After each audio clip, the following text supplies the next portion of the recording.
اے اللہ قبر میں ہماری وحشت کو ختم کر دے، اے اللہ تو اس کتاب کو ہمارے لیے ہدایت، نور اور روشنی بنا دے، اے اللہ تو ہم سے راضی ہو جا، اے اللہ اس کتاب کو ہمارے حق میں حجت بنا، ہمارے حق میں سفارشی بنانا، یا اللہ تو ہمیں اپنے دین کے لیے پسند کر لے، اے اللہ ہماری اس کوشش میں کوئی غلطی کوتاہی ہو گئی ہے تو اس کو معاف کر دے، اے اللہ تو ہمیں قرآن کی دعوت عام کرنے کی توفیق دے دے، یا اللہ ہمیں ان لوگوں میں شامل کر جو دنیا میں جنہیں پتہ چل جائے کیا غلط ہے اور کیا صحیح ہے، اللہ ہمیں اپنے پسندیدہ بندہ بنا، اللہ اس کام کی توفیق نہ دینا جس سے ہم دوسروں کو تکلیف دے کے کوئی غلط کام کریں، یا اللہ تو ہم سے راضی ہو جا، یا حیو یا قیوم برحمتک نستغیث۔ بہت شکر اللہ تعالیٰ کی ذات کا، بہت کروڑوں دفعہ اللہ تعالیٰ کی ذات کا شکر کہ اس نے ہمیں انسان بنایا، مسلمان بنایا، پھر بہت اچھے گھروں میں پیدا کیا، بہت اچھے گھروں میں رکھا، پھر دین کا شعور دیا، پھر اس ذات کا بہت شکر کہ اس نے ہم جیسے حقیر لوگوں کو اپنی کتاب کے لیے پسند کر لیا، آج ہم اس کو پڑھنے کے لیے، سمجھنے کے لیے اکٹھے ہو گئے، تو یہ اللہ تعالیٰ کا بہت زیادہ، اللہ کی ذات کا لاکھ لاکھ شکر ہے۔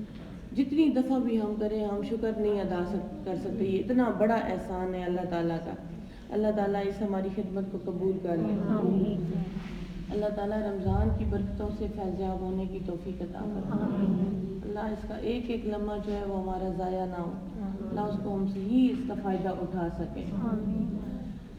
اس اشرے کی دعا پڑھ لیتے ہیں پہلے، یا حیو یا قیوم برحمتک نستغیث، یا حیو یا قیوم برحمتک نستغیث، یا حیو یا قیوم برحمتک نستغیث، یا حیو یا قیوم برحمتک نستغیث۔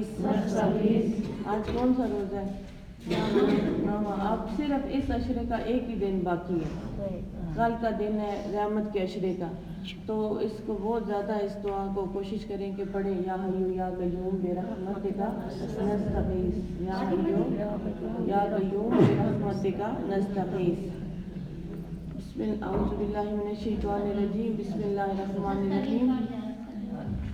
استغیث کا مطلب ہوتا ہے نا کہ میں رحمت مانگتی ہوں نا، اور نستغیث کا مطلب ہے چونکہ ہم سب ایک اکٹھی جگہ پہ بیٹھے ہوئے ہیں نا، تو ہم کہیں گے کہ اے اللہ ہم تم سے رحمت مانگتے ہیں، ہم مانگتے ہیں، تو عربی میں نون زبر نا کا مطلب ہم ہوتا ہے اور الف زبر آ کا مطلب میں ہوتا ہے، ٹھیک ہے؟ جیسے اشربو میں پانی پیتا ہوں اور نشربو ہم پانی پیتے ہیں، تو نستغیث کہیں گے ہم مدد مانگتے ہیں۔ پھر آپ دیکھو یہاں میں اگر یہ پڑھتی رہوں، یا حیو یا قیوم برحمتک استغیث، تو پھر تو یہ خود غرضی ہوئی نا کہ صرف اپنے لیے دعا کہ اے زندہ اور اے قائم رہنے والے رب میں تجھ سے رحمت مانگتی ہوں، تو ہم اکٹھے مانگ رہے ہیں، ٹھیک ہے؟ تو اس پہ بس یہ کہ آمین کہہ دیں اور خود بھی ساتھ پڑھیں۔ اچھا کل جو میں پڑھاتی ہوں اس میں کوئی مسئلہ تو نہیں ہے، سمجھ آ جاتی ہے نا؟ سب کو سمجھ آ جاتی ہے؟ کوئی الفاظ مشکل تو نہیں ہوتے نا؟ اچھا کل ہم نے پڑھا تھا، ادھر آ جائیں، اور آ کے پھر کہتے ہیں کہ بھئی ہارون جی کیا ہو گیا ہے، تو وہ لوگ بھی، انہیں بھی پتہ چل جاتا ہے ہم نے غلطی کر دی ہے، پھر حضرت موسیٰ غصے سے تختیاں پھینک دیتے ہیں، اور اس کے بعد وہ اپنے بھائی کو بھی کہتے ہیں کہ تم نے ایسا کیوں کیا، تو وہ کہتے ہیں میں نے ایسا کچھ نہیں کیا، تمہاری قوم خود ہی اس کا شکار ہو گئی تھی، تو پھر اے میری ماں کے بیٹے اب تو میرے ساتھ ایسا نہ کر کے دشمنوں کو ہنسنے کا موقع مل جائے، تو پھر دونوں دعا کرتے ہیں۔ موسیٰ نے پھر کہا کہ اے اللہ تو مجھے اور میرے بھائی کو معاف کر دے اور ہمیں اپنی رحمت میں داخل کر دے، تو بہترین رحم کرنے والا ہے۔ پھر اس کے بعد کیا ہوتا ہے یہ دیکھتے ہیں، اعوذ باللہ من الشیطان الرجیم، بسم اللہ الرحمن الرحیم۔ پھر اللہ تعالیٰ نے فرمایا جب قوم نے بچڑے کو خدا بنا لیا کہ ان الذین اتخذوا عجلا، جن لوگوں نے اس بچڑے کو خدا بنا لیا، سینا لہم غضب من ربہم، ان قریب ان پہ اللہ تعالیٰ کا غصہ، غضب ٹوٹے گا، وذلت فی الحیات الدنیا، اور دنیا کی زندگی میں بھی ان کے لیے ذلت ہوگی، ذلیل ہوں گے، وَكَذَلِكَ نَجْزِي الْمُفْتَرِينَ، ہم ایسے ہی جزا دیا کرتے ہیں جو خود سے گھڑتے ہیں، خود سے کوئی کام گھڑنے والے، بدعت کرنے والے، اللہ کے حکموں کو نہ ماننے والوں کو ہم ایسے ہی جزا دیا کرتے ہیں۔ والذین عملوا، اور وہ لوگ جنہوں نے کام کیے، السیئات برے، ثم تابوا من بعدها، پھر اس کے بعد توبہ کر لی، وآمنوا، اور ایمان لے آئے، ان ربک من بعدها لغفور الرحیم، تو بے شک اس کے بعد تیرا رب معاف کرنے والا مہربان ہے۔ یعنی توبہ کر لو تو توبہ قبول کر کے اللہ معاف کر دیتا ہے۔ پھر کیا ہوا، وَلَمَّا سَكَتَ عَنْ مُوسَى الْغَضَبُ، جیسے ہی موسیٰ کا غصہ تھوڑا سا ٹھنڈا ہوا، اخذ الالواح، اس نے پھر وہ تختیاں اٹھا لی، وفی نسختها، اور اس کی تحریر میں، ان تختیوں میں کیا تھا، ہدن و رحمتن للذین، اس میں ہدایت بھی تھی اور رحمت بھی تھی ان لوگوں کے لیے، ہم لربہم یرہبون، جو اپنے رب سے ڈرتے ہیں۔ واختار موسیٰ قومہ 70 رجلا، اور پھر حضرت موسیٰ نے اپنی قوم کے 70 بندے چنے، لمیقاتنا، ہماری ملاقات کے لیے، ہمارے پاس آنے کے لیے۔ یعنی وہ جو لوگ تھے نا، ایک تو وہ توبہ کرنے جا رہے تھے اللہ تعالیٰ سے کہ بھئی یہ جو ہم سے غلطی ہو گئی ہے، بچڑے کو خدا بنا لیا ہے، تو حضرت موسیٰ ان کو لے کر جاتے ہیں وہاں پر۔ فلما اخذتهم رجفۃ، اور جب ان لوگوں کو وہاں پر ایک سخت زلزلے نے آ پکڑا اور ادھر ہی وہ مر جاتے ہیں، کالا، تو حضرت موسیٰ نے کہا، رب لو شئت اہلکتہم من قبل وایایا، اے میرے رب اگر تو چاہتا تو مجھے بھی اور ان سرداروں کو پہلے ہی مار دیتا۔ یعنی آپ لوگ کیا کہیں گے کہ یہ لے کر گیا ہے اور 70 کے 70 بندے مار کے بھی آ گیا ہے، تو اے اللہ تعالیٰ اگر آپ چاہتے تو ہمیں پہلے ہی ہمارے اس قصور پہ مار سکتے تھے۔ اَتُهْلِكُنَا بِمَا فَعَلَ السُّفَهَاءُ مِنَّا، کیا ہمیں اس بنا پر ماریں گے کہ جو چند بے وقوفوں نے کیا، یعنی اس کی سزا ہم سب کو یہ دیں گے کہ آپ ہم سب کو مار دیں گے۔ ان ہی یا الا فتنتک، پھر تو یہ آپ کی ڈالی ہوئی ایک آزمائش ہوگی۔ تُضِلُّ بِهَا مَن تَشَاءُ وَتَهْدِي مَن تَشَاءُ، اور یہ جو آزمائشیں ہوتی ہیں یہ کسی کو گمراہ کر دیتی ہیں اور کسی کو ہدایت دے دیتی ہیں۔ دیکھ لو نا، آزمائش ایسی ہی ہے، اسی لیے کہا جاتا ہے نا کہ مفلسی کفر تک پہنچا دیتی ہے، جو غربت ہے نا وہ کفر تک بھی پہنچا دیتی ہے۔ تو اللہ تعالیٰ کی ایسی سخت سخت آزمائشیں آتی ہیں، ایسا دنیا میں ٹائم آتا ہے کہ بندہ اپنے اوپر قابو نہیں پا پاتا، اور پھر آپ تھوڑا سا ہی دیکھیں، بہت بڑی بات کی ضرورت نہیں ہے، تھوڑی سی ٹینشن اور پریشانی ہو تو منہ سے کیا کیا نکلنا شروع ہو جاتا ہے۔ بائی چانس بندہ 100 دفعہ بھی توبہ کرتا ہے، میں خود، لیکن پھر بھی آواز اونچی ہوتی ہے اور پھر بندہ بچوں کو شروع ہو جاتا ہے منہ سے گالیاں دینا یا کچھ بھی ایسے کرنا۔ تو یہ آپ کی ایک آزمائش تھی، اور آزمائشوں میں کچھ لوگ گمراہ ہو جاتے ہیں اور کچھ لوگوں کو ہدایت ملا کرتی ہے۔ انت ولینا، تو ہمارا ولی ہے، سرپرست ہے، فاغفر لنا، آپ ہمیں معاف کر دیں، وارحمنا، اور ہمیں رحم کر دیں ہم پہ، وانت خیر الغافرین، اور آپ سب سے بڑھ کر معاف کرنے والے ہیں۔ تو پھر اللہ تعالیٰ نے ان کو معاف کر دیا۔ وَاكْتُبْ لَنَا فِي هَٰذِهِ الدُّنْيَا حَسَنَةً، اے اللہ تو ہمارے لیے اس دنیا میں بھی بھلائی لکھ دے، وَفِي الْآخِرَةِ، اور آخرت میں بھی بھلائی لکھ دے، اِنَّا هُدْنَا إِلَيْكَ، ہم نے تیری طرف رجوع کیا۔ تو یہ اللہ تعالیٰ کہہ رہے ہیں کہ بھئی ہم نے تمہاری طرف رجوع کیا، تو ہمیں دنیا میں بھی ہدایت ملے اور آخرت میں بھی۔ اگر ہم صرف آخرت مانگیں تو دنیا ہی تو آخرت ہے نا، الدنیا مزرعۃ الآخرہ، دنیا آخرت کی کھیتی ہے، جو ہم دنیا میں بوئیں گے وہ آخرت میں کاٹیں گے۔ اور دنیا میں یہ کہ بندے کو ہدایت مل جائے۔ نبی اکرم صلی اللہ علیہ وسلم، ایک حدیث ہے، ابن عمر کہتے ہیں کہ ایک دفعہ نبی صلی اللہ علیہ وسلم آئے اور میرے کندھے پہ ہاتھ رکھا اور کہا، ابن عمر، دنیا میں پردیسی کی طرح رہو، اجنبی کی طرح رہو، یا پھر ایسے جیسے راہ چلتا مسافر۔ تو دیکھو اس حدیث میں ہمیں کیا نظر آتا ہے کہ ایک تو کتنے پیارے طریقے سے محبت سے بتا رہے ہیں کندھے پہ ہاتھ رکھ کے۔ اب ہمارا اپنے اسٹوڈنٹس کے ساتھ کیا رویہ ہوتا ہے کہ ذرا تھوڑا سا کام نہیں کیا تو ہم کہتے ہیں یہ کیا کیا تم نے، یا بالکل ہی برا لگنا شروع ہو جاتا ہے بچہ کس نے۔ تو نبی صلی اللہ علیہ وسلم کتنی محبت اور پیار سے سمجھاتے ہیں، اس کے کندھے پر شفقت سے ہاتھ رکھتے ہیں اور پھر کہتے ہیں کہ ابن عمر، دنیا میں پردیسی کی طرح رہو، اجنبی کی طرح رہو، یا راہ چلتے مسافر کی طرح۔ اب پردیسی کیا ہوتا ہے؟ جو اپنے وطن میں نہیں ہوتا۔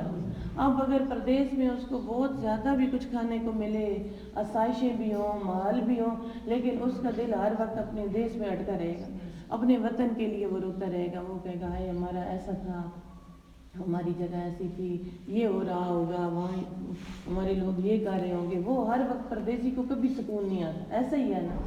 یا پھر جو راہ چلتا مسافر ہوتا ہے، وہ کیا ہوتا ہے، اس کو چاہتا ہے میں کم سے کم سامان لوں تاکہ مجھے راستے میں کوئی مطلب مشکل نہ پڑے، اسی سے گزارا کر لوں گا، اسی سے گزار۔ تو نبی صلی اللہ علیہ وسلم ہم سے یہ ڈیمانڈ کر رہے ہیں کہ جو دنیا ہے وہ مومن کے لیے قید خانہ ہے، وہ یہاں پہ ایسے سفر کرے، ایسے رہے جیسے کہ اس نے یہاں پہ کچھ دنوں کے لیے رہنا ہے۔ لیکن اب آپ دیکھ لو کہ ہمارے ساتھ کیا ہے کہ ہم دنیا میں بسنے کے لیے سارا سامان کر لیتے ہیں، کچھ بھی مطلب اتنی ایک استعمال کی چیز جو سال میں کوئی ایک دفعہ استعمال ہوگی، لیکن ہم اس کے دو اس کے جوڑے رکھ لیں گے، تین چیزیں رکھ لیں گے۔ تو یہ کیا مسافر کی ایسی زندگی ہے؟ کہتے ہیں ایک ابو ذر غفاری کے گھر میں کوئی آیا اور انہوں نے کہا کہ یہ آپ کا تو بڑا تھوڑا سا سامان ہے، کدھر ہے؟ تو وہ کہتے ہیں کہ ہم نے ایک اور گھر بنایا ہے، وہاں ہم نے منتقل ہونا ہے، تو یہ تو عرضی ہی ہے، تو وہاں ہم سارا سامان رکھ رہے ہیں۔ تو مین کہ وہاں اس کی جب فکر کریں گے تو پھر اس کی فکر نہیں رہے گی، ورنہ تو بندہ سامان میں زیادہ ٹائم گزر جاتا ہے، سامان کو صاف کرنے میں، پوجنے میں، رکھنے میں اس کی پریشانی کھا جاتی ہے، ادھر رکھو ادھر رکھو، ٹوٹ نہ جائے، ایسے نہ ہو جائے، ایسے نہ ہو جائے۔ تو کم سے کم سامان رکھو جو تمہاری ضرورت کا ہے، ایسے رہو جیسے پردیس میں رہتے ہیں۔ جیسے ہم یہاں پردیس میں ہیں تو اس گھر کی فکر لگی رہے کہ وہاں جس کے لیے کہا گیا ہے کہ تمہارے لیے بہت بلند بالا خانے ہوں گے، پھر جب وہ بلند خانوں پہ نظر ہوگی تو اس گھر کی ہمیں فکر نہیں رہے گی۔ اچھا جس کے نیچے سے نہریں بہہ رہی ہوں گی، کیا خوبصورت گھر ہوں گے۔ پھر مزید بتایا کہ وہاں کے برتن سونے اور چاندی کے ہوں گے، پھر وہاں پہ تمہارے لیے غلام بھی ہوں گے جو ایسے بکھرے ہوں گے جیسے موتی، لولو جیسے موتی بکھرے ہوتے ہیں۔ پھر تمہارا لباس وہاں ریشمی لباس ہوگا، باریک ریشم کا لباس ہوگا۔ پھر گھنی چھاؤں میں تم لوگ بیٹھے ہوگے، تختوں کے اوپر ہوگے اور پھر آمنے سامنے ہوگے، اور وہاں تم بس خوش ہو رہے ہوگے، ایک جیسی عمر ہوگی۔ تو پھر اگر یہ پھر ہم پردیس میں ہیں تو پردیس میں پھر بندے کا کیا ایٹیٹیوڈ ہوتا ہے۔ اللہ تعالیٰ ہمیں جو ہے وہ صحیح سمجھ کی توفیق عطا فرمائے، اور ہمیں اپنی جو خواہشات ہیں نا وہ کبھی ختم نہیں ہوتی۔ نبی صلی اللہ علیہ وسلم نے فرمایا کہ انسان کا پیٹ دو چیزوں کے سوا کسی اور سے نہیں بڑھ سکتا، مٹی کے علاوہ کسی چیز سے بنی آدم کا پیٹ نہیں بڑھ سکتا۔ اگر اس کے پاس احد پہاڑ جتنا سونا ہوگا تو وہ کہے گا ایک اور مجھے مل جائے۔ اگر ایک کوئی چیز ملی ہے تو ایک گھر بن گیا ہے تو اب ایک اور ہونا چاہیے، ایک اور ہو تاکہ میں کرائے پہ دے دوں، ایک اور چیز میرے پاس ہو، تو وہ مزید ڈیمانڈ شروع کر دیتا ہے۔ ایک لباس بن گیا اب ایک اور بھی ہونا چاہیے تاکہ یہ اس ایک جگہ پہ میں یہ پہنوں تو دوسری جگہ پہ دوسرا پہنوں۔ تو یہ اس دنیا میں ایسے رہو جیسے پردیسی رہتے ہیں، جیسے اجنبی رہتے ہیں یا راہ چلتا مسافر رہتا ہے۔ تو وہ بھی کہتے ہیں، اللہ کہتے ہیں، دعا کرتے ہیں کہ اے اللہ تو ہمارے لیے دنیا میں بھی بھلائی لکھ دے اور آخرت میں بھی، اور ہمیں آپ اللہ تعالیٰ پھر ان کو کہتے ہیں کہ ہم نے آپ کی طرف رجوع کر لیا، قال عذابی اصیب بہ من اشاء۔ پھر اللہ تعالیٰ جواب میں کہتا ہے، بڑی امپورٹنٹ آیت ہے، غور سے سنیے گا، عذابی اصیب بہ من اشاء، سزا تو میں جسے چاہتا ہوں دیتا ہوں، سب کو نہیں دیتا، سزا جسے میں چاہتا ہوں دیتا ہوں، وَرَحْمَتِي وَسِعَتْ كُلَّ شَيْءٍ، لیکن میری رحمت ہر چیز پر چھائی ہوئی ہے۔ یعنی میں جو حکومت کر رہا ہوں، فرما روائی کر رہا ہوں، اس کی بنیاد رحمت ہے۔ رحمت، اب دیکھو جس پہ ہے نا قرآن اتارا، سورہ الرحمن آپ پڑھتے ہوں گے، الرحمن، الرحمن کا مطلب ہے بہت رحم کرنے والا، بہت مہربان ذات۔ اس کے بعد کیا ہے، الرحمن علم القرآن، جس نے قرآن سکھایا۔ اب پہلے اللہ نے اپنی کون سی صفت ظاہر کی، رحمان، کہ وہ بڑا مہربان تھا، مہربانی کرنا چاہتا تھا کہ جس نے پھر قرآن سکھا دیا، علمہ البیان، اس کو بیان سکھایا۔ تو اس پہلا احسان اللہ نے کہا کہ میں مہربان ہوں، میں رحم کرنے والا ہوں، پھر تب اللہ نے یہ احسان کیا کہ قرآن ہوتا۔ تو یہاں پہ بالکل صاف الفاظ میں اللہ تعالیٰ یہی بات کہہ رہے ہیں کہ میں سزا تو کسی کو دیتا ہوں، لیکن جو میری رحمت ہے وہ ہر چیز سے زیادہ وسیع ہے، ہر چیز پر چھائی ہوئی ہے۔ سَأَكْتُبُهَا لِلَّذِينَ يَتَّقُونَ، اور یہ میں ان لوگوں کے حق میں لکھوں گا جو لوگ یتقون بچیں گے، جو نافرمانی سے بچیں گے، اور دوسری اہم بات ہے وَيُؤْتُونَ الزَّكَاةَ، اور جو زکوٰۃ دیں گے۔ رحمت کیوں نہیں ہوتی، رحمت کیوں نہیں؟ اللہ تعالیٰ نے بتا دیا کہ جو تقویٰ کے مطابق زندگی گزاریں گے، اپنے آپ کو گناہوں سے بچاتے ہوئے اور زکوٰۃ بھی ادا کریں گے۔ اب ہمارا یہ ایٹیٹیوڈ ہے کہ ہم کہتے ہیں مال کو ہمارے کو کوئی وہ نہ زر نہ پہنچے، وہ تھوڑا سا بھی ہلے نہیں اپنی جگہ سے، اور باقی ہم نیکیاں کرتے رہیں گے۔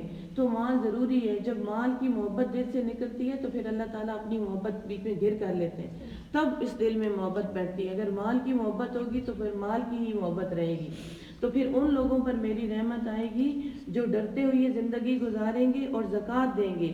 والذین هم بآیاتنا یؤمنون، اور ہمارے حکموں کو مانیں گے، ہماری آیات پر ایمان لائیں گے۔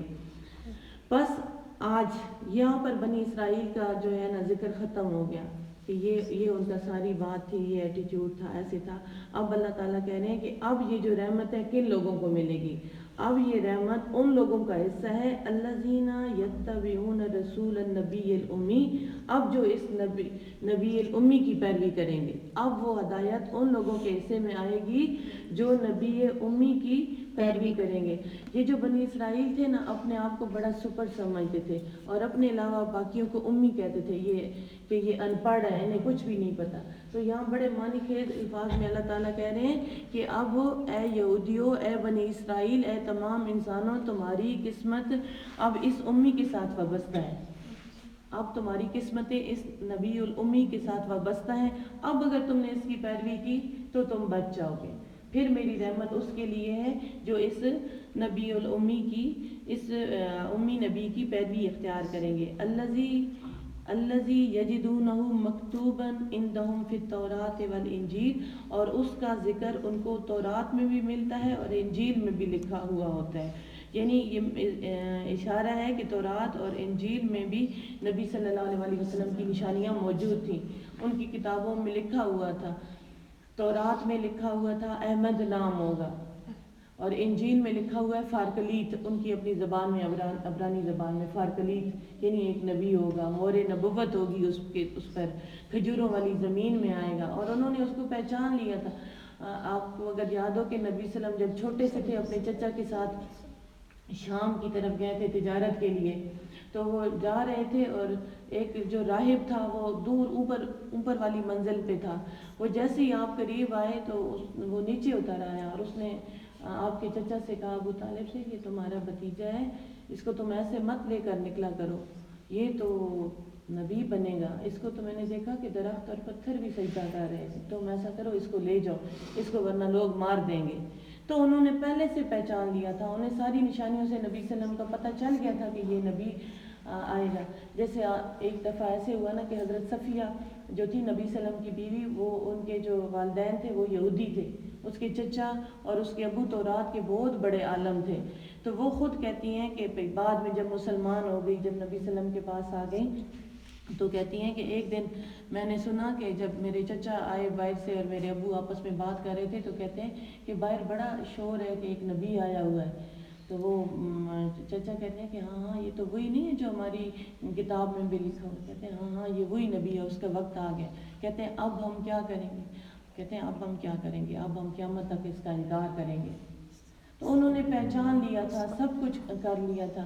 یہی بات ہے کہ اب آپ دیکھ لو کہ اس وقت جو یہودی ہیں وہ سب دنیا کی سب سے بڑی سپر پاور بنے ہوئے ہیں۔ اب پورا انتظام، پورا نظام ان کے ہاتھ میں ہے، اور پوری دنیا کو انہوں نے ایسے ایک شکنجے میں لے رکھا ہے، اور وہ ایسا نہیں ہے کہ اس کتاب کو نہیں پڑھتے، اس کتاب کو پڑھتے ہیں، اس کتاب کو مانتے ہیں۔ اور ایک انٹرویو تھا، ان کی ایک وزیر اعظم تھی، اس کا تھا کہ وہ کوئی انٹرویو لے رہا تھا، اس نے کہا تھا کہ میرا انٹرویو شائع نہیں کرنا، لیکن جب وہ مر گئی تو پھر بعد میں اس کا انٹرویو شائع ہوا کہ اس نے اس کے جو انٹرویو لے رہا تھا وہ کہتا ہے کہ اب تو دیکھو اس وقت تو بنی اسرائیل میں یہ حالت ہے کہ لوگوں کے پاس کھانے کے لیے بھی کچھ نہیں ہے، تو آپ نے اتنا بڑا سودا کیسے کر رہی ہیں؟ انہوں نے کہا تھا کہ مجھے یہ دفاعی اور یہ جتنا توپے چاہیے، تلواریں اور یہ ساری چیزوں کا سودا کر رہی تھی۔ تو اس نے کہا کہ نہیں میں ضرور یہی کروں گی، چاہے ہم بھوکے مر جائیں، اگر ہم 2 انڈے کھاتے تھے تو ہماری قوم 1 انڈا کھا لے گی، ہم بہت کم کر لیں گے، 2 ٹائم نہیں کھائیں گے، ہم 1 ٹائم کھائیں گے، لیکن ہم یہ اسلحہ ضرور خریدیں گے۔ تو وہ پھر کہتے ہیں کہ بھئی تمہیں یہ کیسے خیال آیا کہ اسلحہ خرید؟ وہ کہتی ہے کہ میں نے حالات پڑھے کہ جو آخری نبی تھے صلی اللہ علیہ وسلم، جب ان کی وفات کا وقت آیا تو ان کے گھر میں کچھ بھی نہیں تھا، ایون کہ چراغ میں تیل بھی نہیں تھا جلانے کے لیے۔ ان کی جو بیوی تھی حضرت عائشہ، وہ جاتی ہیں اور ان کی جو ذرا تھی وہ رین رکھ کے تیل لاتی ہیں، لیکن اس وقت بھی ان کے خیمے میں 9 تلواریں لٹک رہی تھی۔ تو سمجھو کہ اسلحہ ان کے پاس تھا۔ میں نے وہاں سے یہ سبق لیا کہ اب یہ کسی کو یاد نہیں ہے کہ انہوں نے کیا کھایا اور کیا نہیں، لیکن یہ سب کو یاد ہے کہ مسلمانوں نے آدھی دنیا کو فتح کیا، تو اسلحے کے زور پہ سب کچھ کیا تھا۔ تو وہ کہتی ہے کہ میں نے یہ فیصلہ اس لیے کیا۔ پھر آپ دیکھو کہ جو معتصم باللہ تھا نا، یہ خلیفہ مسلمانوں کا، سلجوق حکومت کا جو آخری بادشاہ تھا، اس کو معتصم باللہ کو جب ہلاکو خان کی فوجوں نے پکڑا اور اس کو زنجیروں میں پکڑ کے اس کے پاس لے گئے، تو اس نے اس کو کہا تھا کہ تم وہ لے آؤ نا اپنے سونے کے برتن، اپنے محلات اور عیش و آرائش کی چیزیں تاکہ وہ تمہیں بچائیں۔ تم نے ان چیزوں کو اکٹھا کرنے کی بجائے کوئی تیر کیوں نہیں بنا لی؟ تم نے ایسے کیوں نہیں کر لیا؟ آج تم ذلیل نہ ہوتے۔ تو یہ بات ہے کہ یہ قرآن ہی ہے جو سب کو ہدایت دے رہا ہے، وہ بتا رہا ہے کہ جو دنیا کی زندگی ہے وہ اس میں تم نے کیسے رہنا ہے۔ تو اب تمہاری جو زندگی ہے وہ اس نبی الامی کے ساتھ وابستہ ہے، اور جس کو تم اپنے پاس جس کا پاتے ہو لکھا ہوا تورات میں بھی انجیل میں بھی، تمہیں پتہ چل جاتا ہے اس کی نشانیوں کا۔ یامرہم بالمعروف، وہ انہیں حکم دیتا ہے نیکی کا، وینہاہم عن المنکر، اور انہیں برائیوں سے منع کرتا ہے، روکتا ہے، وَيَحِلُّ لَهُمْ طَيِّبَاتُ، اور پاک چیزوں کو ان کے لیے حلال کرتا ہے، وَيُحَرِّمُ عَلَيْهِمْ خَبَائِثَ، اور ناپاک چیزوں کو حرام کرتا ہے، وَيَضَعُ عَنْهُمْ إِصْرَهُمْ، اور ان کے وہ بوجھ اتارتا ہے، وَالْأَغْلَالَ، اور بندشیں، الَّتِي كَانَتْ عَلَيْهِمْ، جس میں وہ جکڑے ہوئے تھے، یعنی جن کے اندر وہ خود سے جاہل عوام نے اپنے آپ کو کچھ چیزوں کو اپنے لیے حرام کر رکھا تھا اور خود پہ پابندیاں لگا رکھی تھی، ان سب کو وہ نبی جو ہے وہ مٹانے والا ہے۔ فَالَّذِينَ آمَنُوا بِهِ، اب جو لوگ بھی اس نبی کو مانیں گے، ایمان لائیں گے، وَعَزَرُوهُ، اس کی حمایت کریں گے، وَنَصَرُوهُ، اور اس کی مدد کریں گے، وَاتَّبَعُوا، اور وہ پیروی کریں گے، النُّورَ، اس نور کی، الَّذِي أُنزِلَ مَعَهُ، جو اس کے ساتھ اتارا گیا، أُولَٰئِکَ هُمُ الْمُفْلِحُونَ، یہی فلاح پانے والے لوگ ہیں۔ یہ بھی بہت بڑا چیلنج ہے باقی دنیا کے لیے بھی، کہ اب تمہارے لیے فلاح اسی کتاب میں ہے۔ کوئی اور دین اختیار کرو، کچھ بھی قبول نہیں ہوگا، بہت بڑی نیکیاں کرو، بہت بڑے کام کرو، لیکن تم سے کچھ بھی قبول نہیں ہوگا۔ اب آپ دیکھ لو کہ مغربی قومیں کتنی زیادہ کام، کتنی ترقی میں کہاں پہنچ گئے ہیں، ہر چیز، ہر مشین بن گئی ہے، ایسی کہ عقل دنگ رہ جاتی ہے، ایسی چیزیں بنائی ہیں، لیکن اب صرف ان کے لیے یہ پیغام ہے کہ اب ان کے لیے نجات اس کتاب میں ہے۔ وہ دنیا میں جو کچھ بھی کر لیں ان کا کچھ بھی قبول نہیں ہوگا، سوائے، کیونکہ قرآن میں ایک اور جگہ پہ بھی آتا ہے نا کہ جو بھی دین اسلام کے سوا کوئی اور دین اختیار کرے گا اس سے کچھ بھی قبول نہیں کیا جائے گا، اچھا کام بھی اور برا کام بھی۔ اور مسلمانوں پہ تو اللہ کا بڑا انعام ہے کہ راستے سے تکلیف دہ چیز ہٹا رہے ہیں، تب بھی اس کو نیکیوں کا ڈھیر مل رہا ہے۔ سلام کر رہے ہیں، صرف سلام کی آپ دیکھ لو 69 نیکیاں ہیں، پورے جو یہ ہے نا اس کی 70 نیکیاں ہیں، اور سلام کرنے کی 59 نیکیاں، 59 ہی کہتے ہیں نا، اور ایک جو ہے وہ اس کی جواب دینے کی ایک اور پورے اس کی 70 نیکیاں ہیں۔ صرف آپ دیکھ لو صبح سے اگر آپ نے 5 لوگوں کو بھی سلام کیا تو کتنی نیکیاں ہو جائیں گی، 300-400 تو ہو جائیں گی، یہ پھر ضرب تقسیم کر لیں، 10 لوگوں کو کیا تو پھر کتنی ہو جائیں گی۔ اور رمضان میں تو ویسے بھی اس کا ثواب بالکل بہت اچھی بات کہ کتنا اجر جو ہے وہ کہاں پہنچ جاتا ہے، سلام کرنے کا ہی صرف دیکھ لیں، اور شام تک تو پورا ڈھیر لگا ہوا ہوگا۔ ماشاءاللہ، مطلب اللہ تعالیٰ کتنے انعام و اکرام کر رہے ہیں۔ اسی لیے نبی صلی اللہ علیہ وسلم نے فرمایا نا، ایک بہت خوبصورت حدیث ہے کہ لوگوں، کیا تم میں سے کون چاہتا ہے کہ وہ جنت میں جائے؟ صحابہ کرام ظاہر ہے سب نے کہا ہم چاہتے ہیں، تو پھر کہا کہ تم میں سے کوئی اس وقت تک جنت میں نہیں جا سکتا جب تک ایمان نہ لائے، اور کوئی ایمان نہیں لا سکتا جب تک تم آپس میں محبت نہ کرو۔ تو آؤ میں تمہیں ایک چیز بتاتا ہوں جس کو کرنے کے بعد تمہارے اندر محبت پیدا ہوگی، افشوا السلام بینکم، آپس میں سلام کو پھیلاؤ۔ اگر درخت کی اوٹ بھی آ جاتی ہے تو پھر سلام کرو، کسی کے گھر میں داخل ہو تو السلام علیکم کہو. تو اتنی ہر چیز کی اتنی نیکیاں ہیں، ڈھیر و ڈھیر سلام. اب منہ سے 2 کلمات ہی نکل رہے ہیں نا، لیکن وہ نیکیوں کا ڈھیر لگتا جا رہا ہے، لگتا جا رہا ہے. تو ہر چیز کا اجر ہے. گھر میں عورت اپنے گھر والوں کے لیے کوئی احسان نہیں کر رہی، اپنے گھر والوں کے لیے روٹی پکا رہی ہے، کام کر رہی ہے، تو آگے کہہ رہے ہیں کہ یہ تمہاری عبادت ہے، جہاد کے برابر تمہیں ثواب ملے گا. تو یہ کس کا صرف احسان ہے کہ اسلام قبول کرنے کا. تو یہ شروع میں بھی میں یہی دعا کرتی ہوں نا کہ اللہ کا احسان کہ اس نے ہمیں مسلمان بنایا. پھر دیکھو ہر قدم پہ نیکیوں کا ڈھیر لگتا جا رہا ہے، لگتا جا رہا ہے. تو پھر اللہ تعالیٰ اس کے بعد کہہ رہے ہیں کہ قل کہہ دو یا ایھا الناس، اے لوگو، انی رسول اللہ، میں اللہ کی طرف سے رسول ہوں، الیکم جمیعا، تم سب کی طرف، الذی لہ ملک السماوات والارض، اس ذات کی طرف جس کے لیے آسمان اور زمین کی بادشاہت ہے، لا الہ الا ہو، اس کے سوا کوئی الہ نہیں، یحیی و یمیت، وہی زندگی دیتا ہے اور وہی مارتا ہے. فآمنوا باللہ، لوگو اللہ پر ایمان لے آؤ، ورسولہ النبی الامی، اور اس نبی الامی پر بھی ایمان لے آؤ، الذی یؤمن باللہ وکلماتہ، جو اللہ پہ ایمان رکھتا ہے اور اس کی کلمات کو مانتا ہے. واتبعوہ، تم بھی اسی کی پیروی کرو، لعلکم تہتدون، تاکہ تم سیدھا رستہ پا جاؤ. یعنی نبی صلی اللہ علیہ وسلم کی جو پیروی ہے اسی میں ہدایت ہے. جس نے نبی صلی اللہ علیہ وسلم کی پیروی کی اسی نے ہدایت پائی. من یطع رسولہ فقد اطاع اللہ، جس نے رسول کی اطاعت کی گویا اس نے اللہ کی اطاعت کی. اور اگر تم چاہتے ہو کہ بھئی اللہ تم سے محبت کرے، ان کنتم تحبون اللہ فاتبعونی، تو میری پیروی کرو، یحببکم اللہ، اللہ تم سے محبت کرے گا. یہ بھی طریقہ بتا دیا کہ اللہ کیسے بندوں سے محبت کرتا ہے، نبی صلی اللہ علیہ وسلم کی پیروی کرنے سے. اب پیروی کیا ہے؟ سنتوں پر عمل. چھوٹی چھوٹی سنتیں ہیں، سلام میں پہل کریں، یہ سنت ہے. بیٹھ کر پانی پئیں، چھوٹی سی سنت ہے. جاگنے کی دعا، ہاں، سونے کی دعا پڑھیں، جاگنے کی دعا پڑھیں، کھانا اپنے بالکل قریب سے کھائیں، اور پھر اب آپ کی ذات سے کسی کو تکلیف نہ پہنچے. مومن وہ ہے کہ جس کے ہاتھ اور زبان سے دوسرے مسلمان محفوظ رہیں، ہاتھ سے بھی اور زبان سے بھی. اب زبان ہمارے کنٹرول میں ایک نہیں ہے، ہاتھ سے تو پھر بھی تھوڑا کم ہی چلاتے ہیں، زبان. تو نبی صلی اللہ علیہ وسلم نے فرمایا کہ تم مجھے 2 چیزوں کی ضمانت دو، ایک جو تمہارے 2 جبڑوں کے اندر ہے اور ایک جو تمہاری 2 ٹانگوں کے اندر ہے، ایک تمہاری زبان اور ایک تمہاری شرمگاہ.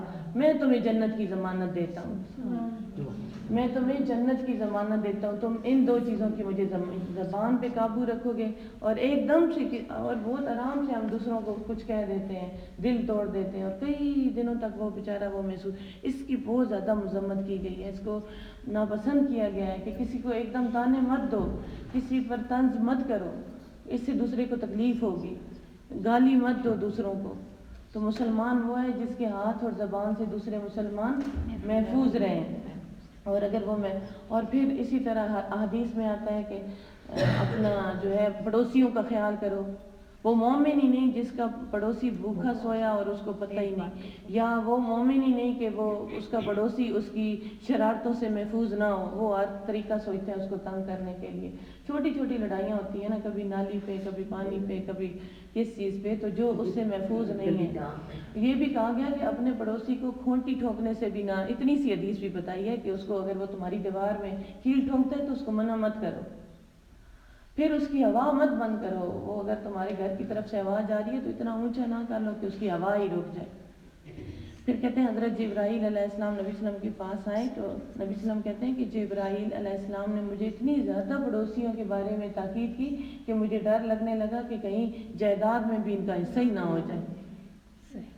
تو یہ چیزیں ہیں، تم اس کی پیروی کرو. یہ ہے نا کہ تم اب اگر تم اس نبی الامی کی پیروی کرو گے تو تم ہدایت پاؤ گے، اس کی باتوں پہ چلو گے. تو یہ اس کی باتیں ہیں، یہ تم چھوٹی چھوٹی باتیں، کتنی اور بھی ہیں.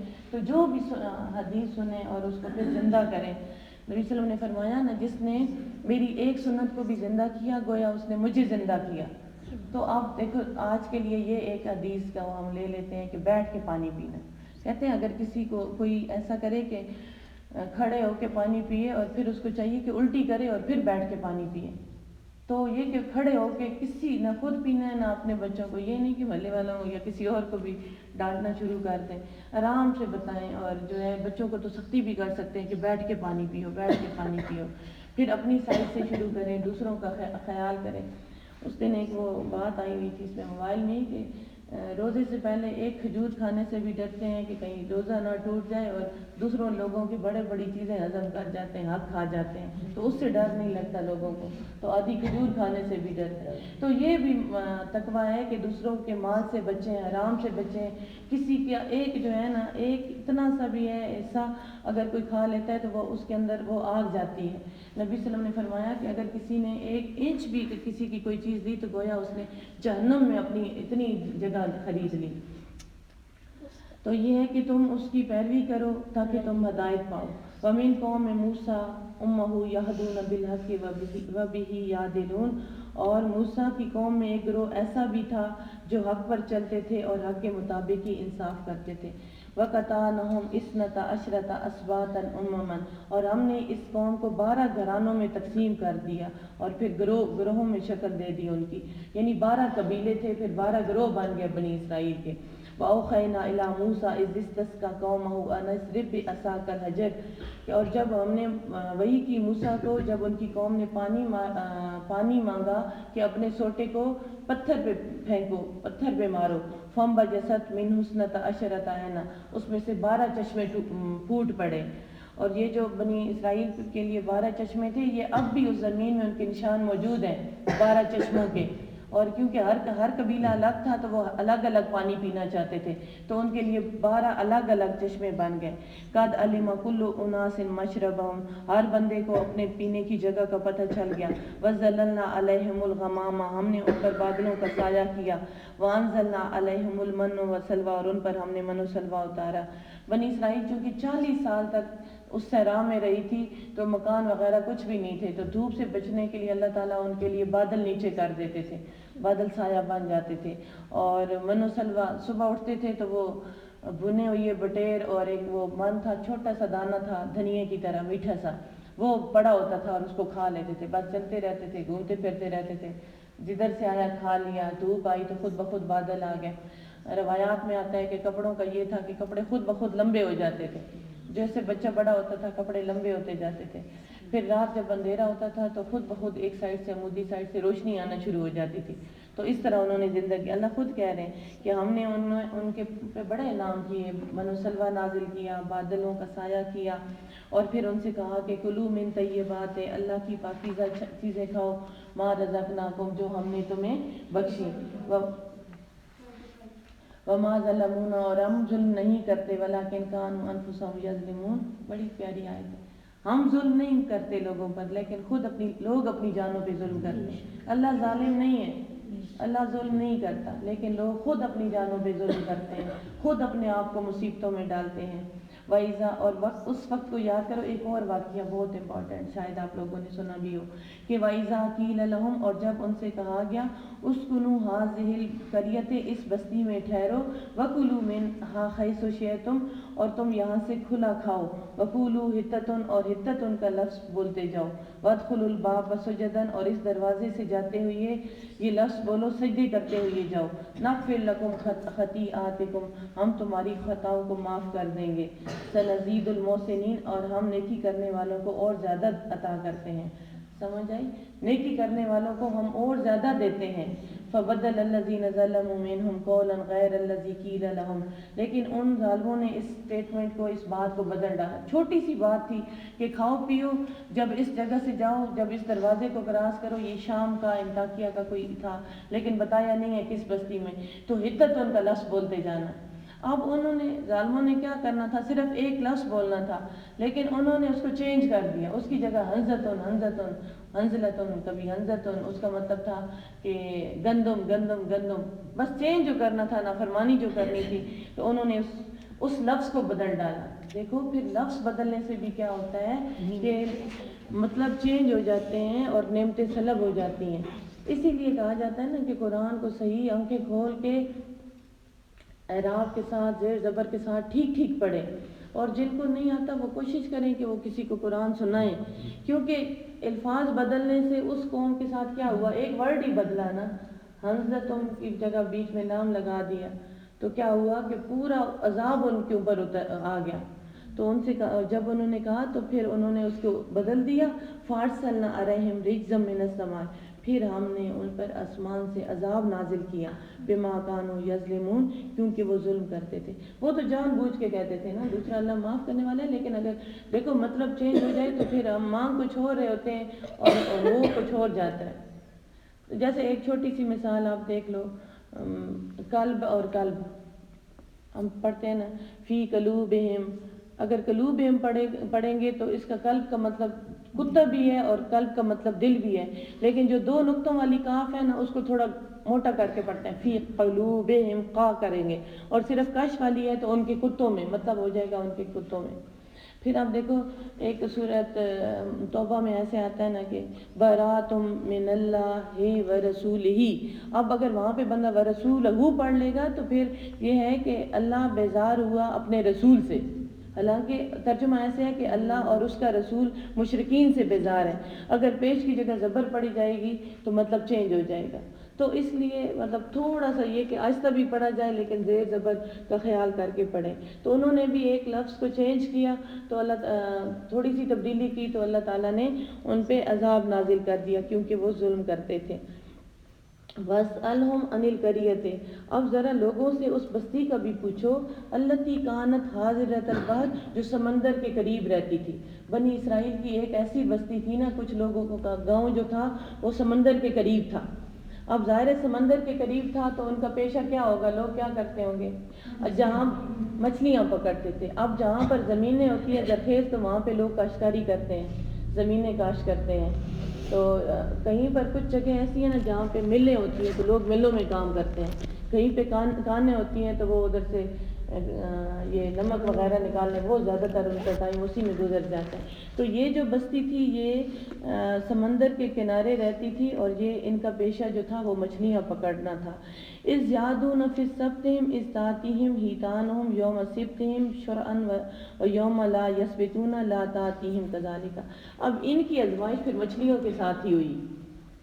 کیسے کہ ان کو ہفتے کا دن ایسا تھا نا بنی اسرائیل کے یہاں پکا پہلے سے شروع سے ہفتے کا دن ایسا تھا جس میں ان کو منع کیا گیا تھا کہ انہوں نے بالکل کوئی اسٹرکٹلی کوئی کام نہیں کرنا، کچھ بھی نہیں کرنا۔ اب ان کا چونکہ پیشہ مچھلیاں پکڑنا تھا تو ہفتے والے دن ان کی آزمائش کے لیے مچھلیاں زیادہ آ جاتی تھیں، اوپر کے آتی تھیں اور باقی دنوں میں کام آتی تھیں، تو اب یہ اس دن منع تھا ان کے لیے کہ یہ اس دن تم نے کوئی کام نہیں کرنا۔ تو انہوں نے کیا کیا کہ چھوٹے چھوٹے بند بنا لیے، نالیاں بنا لی، جب ہفتے کا دن آتا تھا مچھلیاں آزمائش کے لیے اللہ تعالیٰ ڈھیروں ڈھیر بھیج دیتے تھے، تو وہ نا نالیوں سے وہ چھوٹے چھوٹے تالابوں میں جمع کر لیتے تھے، مچھلیاں ڈھیر لگ جاتا تھا، ساتھ پانی بھی آ جاتا تھا، اتوار والے دن پکڑ لیتے تھے۔ ادھر سے وہ بھی بچے ہوئی ہیں، ہم نے تو کچھ نہیں کیا، اللہ تو ہر چیز جانتا ہے نا، اللہ کو تو پتہ ہے۔ تو پھر ہفتے والے دنوں کے علاوہ وہ نہیں آتی تھی، یہ اس لیے تھا نبلوہم، تاکہ ہم ان کی آزمائش کریں، بما کانوا یفسقون، جو وہ فسق کرتے تھے، اس کی وجہ سے ہم ان کو آزمائش میں ڈالنا چاہ رہے تھے۔ اور پھر وَإِذْ قَالَتْ أُمَّةٌ مِّنْهُمْ لِمَا تَعِظُونَ قَوْمًا، اور ان میں سے ایک گروہ نے ان کو کہا کہ تم انہیں کیوں نصیحت کرتے ہو، اللہ مہلکہم او معذبہم، جنہیں اللہ ہلاک کرنے والا ہے یا سزا دینے والا ہے، عذابًا شدیداً، شدید عذاب۔ قالوا، انہوں نے کہا معذرتاً الی ربکم، تمہارے رب کے پاس ہم اپنی معذرت پیش کرنے کے لیے کرتے ہیں، ولعلہم یتقون، تاکہ یہ بچ جائیں۔ ایک گروپ ایسا تھا جو لوگوں کو منع کرتا رہتا تھا کہ تم نے ایسے مت کرو، غلط کر رہے ہو، تم پکڑے جاؤ گے، تو لوگ کہتے تھے تم کیوں ان کو منع کرتے ہو، کرنے دو نا، خود ہی سزا مل جائے گی۔ وہ کہتے ہیں تاکہ اللہ کے پاس ہمیں موقع مل جائے، ہم اپنی کوئی وضاحت کر سکیں کہ ہم نے ان کو منع کیا تھا اور شاید یہ بھی بچ جائے۔ لیکن کیا ہوا کہ انہوں نے ایسا نہیں کیا، پھر اللہ تعالیٰ نے ان لوگوں کو وہیں پہ بندر بنا دیا، اور 3 دن کے بعد وہ بندر جو تھے وہ مر گئے، اللہ کا عذاب تھا۔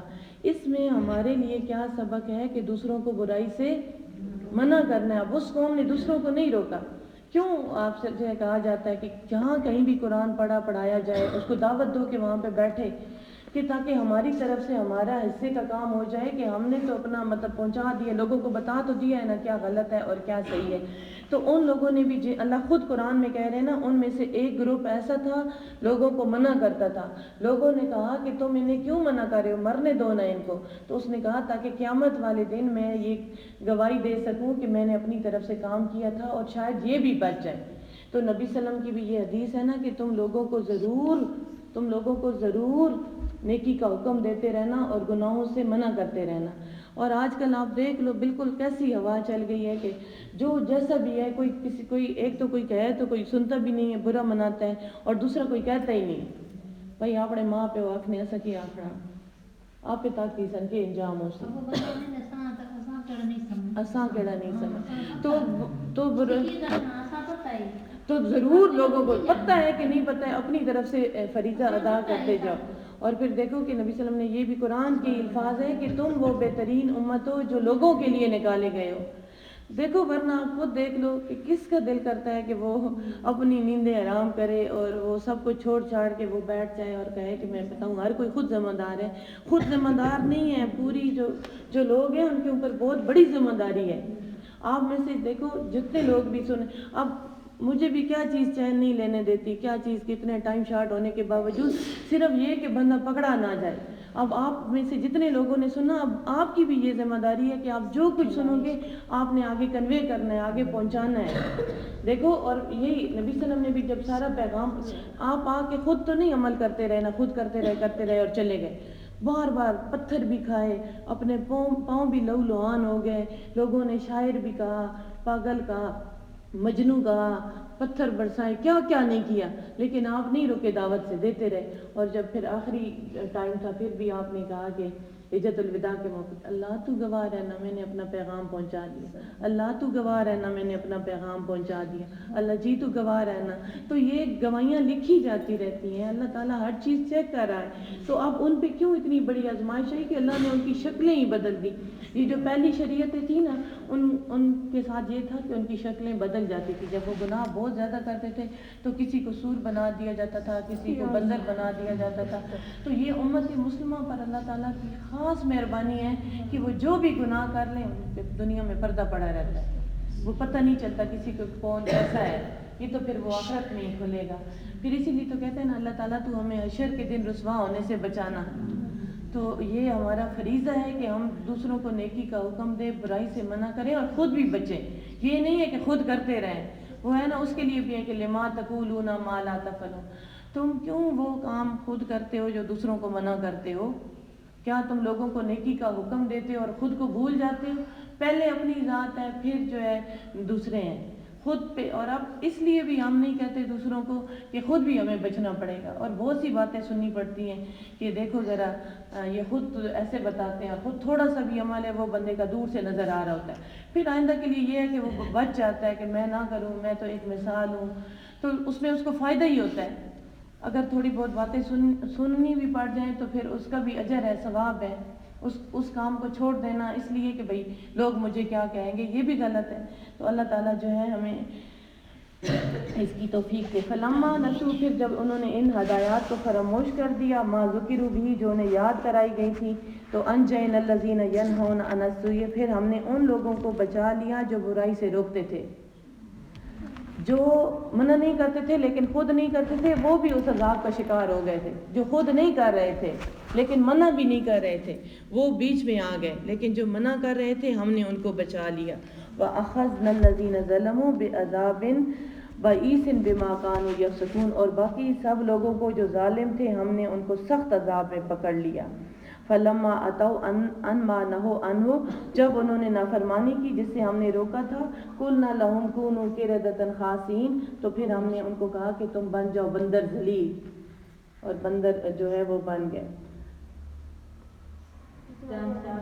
ٹھیک ہے جی، وآخر دعوانا الحمدللہ رب العالمین۔